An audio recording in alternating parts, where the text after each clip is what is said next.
All right. Here we go, right? I mean, main event, looking to move to 10-0 in the UFC, keep this thing going. I mean, give me the feel, the energy right now as fight week is finally here. Yeah, I feel great. It's feels like things are coming together, 9-0 in the UFC, 10-0, that would be nice. That sounds like a perfect number. Obviously, the main event comes with added responsibilities, added spotlight, added pressure. I mean, is any of that in this first week like feeling a little bit much, or is it exciting? What's the moment like for you? The photos we did out back, there's definitely a lot more than usual. I was starting to sweat standing on the spot, but no, it's all good. All good. You talked about the momentum that you're kind of building. Like, it's been building for a while, right? I mean, people have been talking about you for years, and it seemed like it kind of slowed down a little bit. I don't think pandemic had to do with that, some cancellations, stuff like that. But I guess now that you're here, what does it feel like? Like, were you worried for a while that like the momentum was going to stop, or did you always believe that this was going to happen? What was it like? Yeah, I always believed it was going to happen. Even when I'm not competing, if I got a broken hand or whatever, I'm in the gym training. I'm practicing a jab or just throwing kicks if I got no hands to use. So I'm always prepping. I'm always trying to get better. I'm watching the division and seeing what's going on. So just staying positive and doing what I can.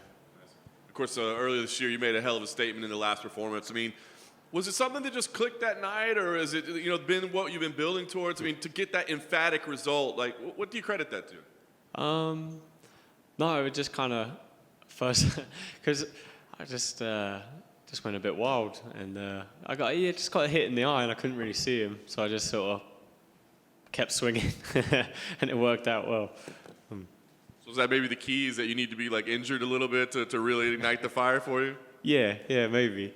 But no, just a lot of the fights I've had in the UFC have kind of been guys, more wrestlers or guys that want to spoil, clinch, and sort of make it ugly. So I haven't really fought too many like pure strikers. So now fighting a guy that wants to strike, like Dan Hooker, it was kind of get to let my hands fly. It was a bit more in the Sadiq fight as well. He was predominantly a striker, and this guy is even more of a striker. So it's good. They're the matchups I like.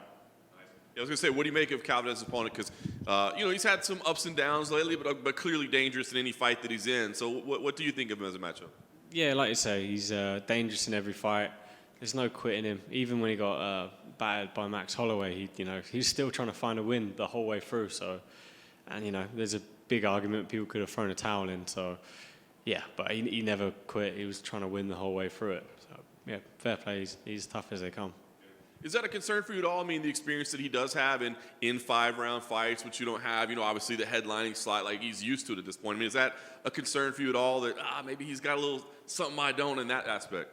No, not really a concern. If anything, I look at it as a positive. He's got miles on the clock. He's had those 5-round wars, and, even the fights he's won, he's taken a lot of damage. So, yeah, I look at it as mileage. Certainly, I mean, obviously now you're at the very top of the division where there's some names that have been there for a while. But, I mean, are you looking at this as a number one contender fight should you win? Because you're kind of that fresh name in the mix, right? Definitely. I mean, throw an interim belt on it. Why not? Knowing what this could be, I mean, does it bother you at all that the champion is out saying, I'm going to 55 and you guys can hang out for a while? I mean, that can kind of screw up your timing a little bit, right? Yeah, nah. Volkanovski can do whatever he wants. He's great champion, and he's leading the way. Like going up a weight, he's dominated the division so far. He can do whatever he wants. Fair enough.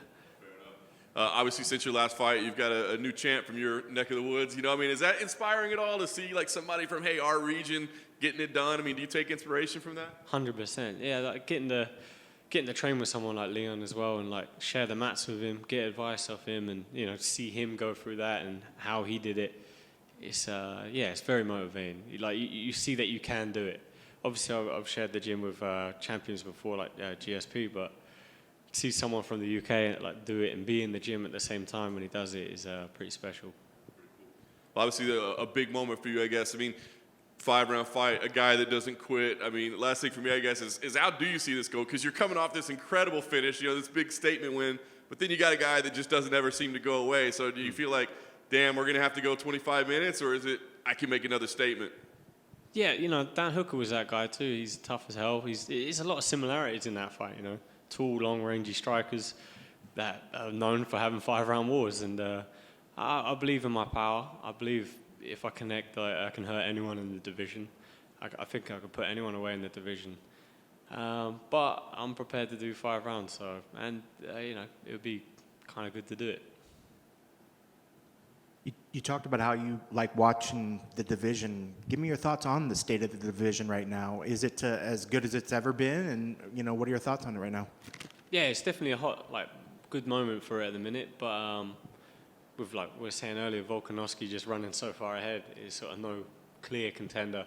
It's a good opportunity to try and sort of stand out. And when you talk about the belt coming back to the UK, what did that do to the overall, just, I guess, the community? I mean, everybody outside. I mean, did you find more people getting interested back into MMA again now that there was a champion on the home soil? Yeah, 100%. Like, everything goes up, you know. You get a champion at first, the gym where the champion is, everyone starts turning up for training, and people that are slacking a little bit get a bit more motivated. And then it goes across the rest of the country, so everyone else realizes that you can do this sort of thing. It can be done, you know. And lastly, you know, kind of touching off what John said, I guess, what are your keys to the victory? What needs to really happen for you to make sure that you get your arm raised at the end of the night? I keep saying it, hit him more than he hits me. That's the plan. That's awesome. Best of luck. Thanks.